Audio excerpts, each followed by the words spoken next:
ஜோலார்பேட்டை அருகே சொத்து பிரச்சினை காரணமாக சொந்த தாய்மாமனையே மச்சான் வெட்டி படுகொலை செய்த சம்பவம் அப்பகுதியில் பெரும் பரபரப்பை ஏற்படுத்தியுள்ளது. திருப்பத்தூர் மாவட்டம் ஜோலார்பேட்டை அடுத்த வக்கனம்பட்டி பகுதியைச் சேர்ந்த சக்கரவர்த்தி மகன் திம்மராயன் ரியல் எஸ்டேட் வேலை செய்து வருகிறார். இவருடைய அக்கா மகன் சக்கரவர்த்தி முன்னாள் இராணுவ வீரர் என்பார்.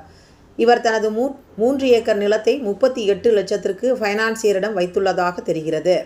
இதனை கடந்த 1 வருடத்திற்கு முன்பு திம்மராயன் அந்த ஃபைனான்ஸ் நபர்களிடமிருந்து வாங்கி தனது பெயரில் மாற்றியுள்ளார். இதன் காரணமாக சக்கரவர்த்தி மற்றும் திம்மராயன் இருவருக்கும் இடையே தகராறு இருந்து வந்ததாக கூறப்படுகிறது.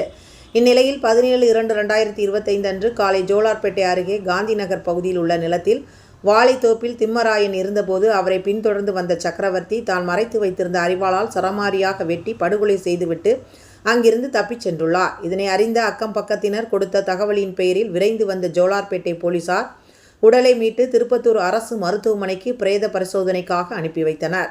இந்நிலையில் திருப்பத்தூர் அரசு மருத்துவமனையில் திம்மராயன் உறவினர்கள் தரையில் புரண்டு கதறி கதறி அழுதனர்.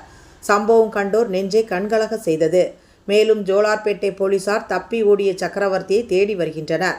நியூஸ் எக்ஸ்பிரஸ் செய்திகளுக்காக திருப்பத்தூர் மாவட்ட செய்தியாளர் ஆனந்தகுமார்.